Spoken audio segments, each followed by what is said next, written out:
You ever get that text? The one that says, "Hey, something came up, I can't make it tonight."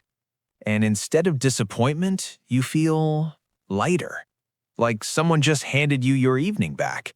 You read the message, pause for a second, and then quietly exhale. Relief, maybe even a little joy.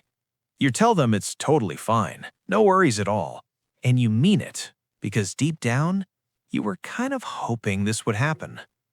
If that sounds familiar, you're not alone. And no, it doesn't mean you hate people or that you're secretly antisocial. There's actually a hidden psychology behind why some people feel a strange sense of freedom when plans fall through. Maybe it's you. Maybe it's someone you know. Either way, let's talk about what's really going on. First, there's the person who says yes before they mean it. You know the type. Someone invites them out and they agree immediately. Not because they're excited, but because saying no feels awkward, uncomfortable, like they'll disappoint someone or come across as difficult. So they say yes, they commit, they put it on the calendar.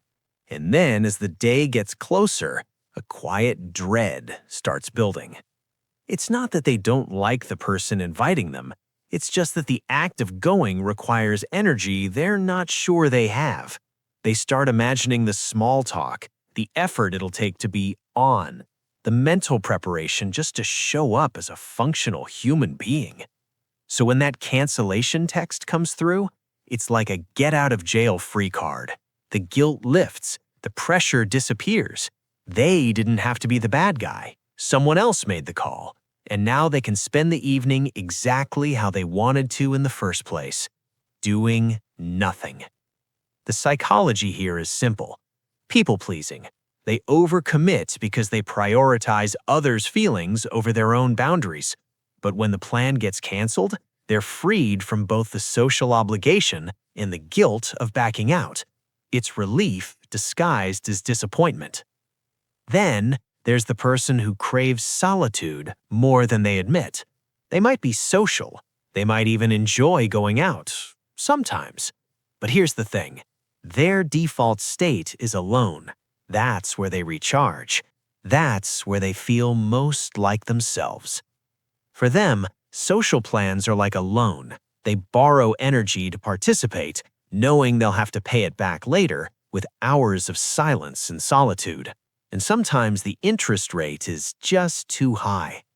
There's a term for this, introvert hangover. It's the exhaustion that comes after social interaction, even if it was enjoyable. When a plan falls through, they don't feel disappointed, they feel protected, like they just dodged a bullet they didn't even know was coming. Another type is the chronic overthinker. For them, social plans come with a mental checklist. What should I wear? What if the conversation gets awkward? What if I say something weird? When plans get canceled, it's not just the event that disappears, it's all the mental labor that came with it. The cancellation text is a reset button. Then, there's the person who secretly resents their own schedule. They've packed their days with commitments, work, family, hobbies. Somewhere in the middle, they forgot to leave room for themselves. For this person, every plan is one more thing, one more box to check. So when plans get canceled, it's not relief, it's escape, like someone just gave them permission to breathe. And finally, there's the person who realizes they made plans with the wrong version of themselves. You agree to something when you're in a good mood. Future you sounds fun. Like, right, future you is gonna love this. But when the day actually arrives, you're a completely different person.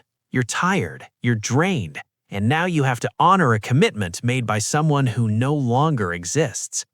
So here's the thing.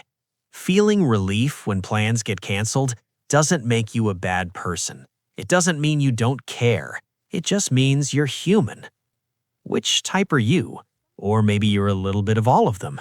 Either way, if you've ever felt that quiet exhale when someone cancels, you're not alone. You're not broken.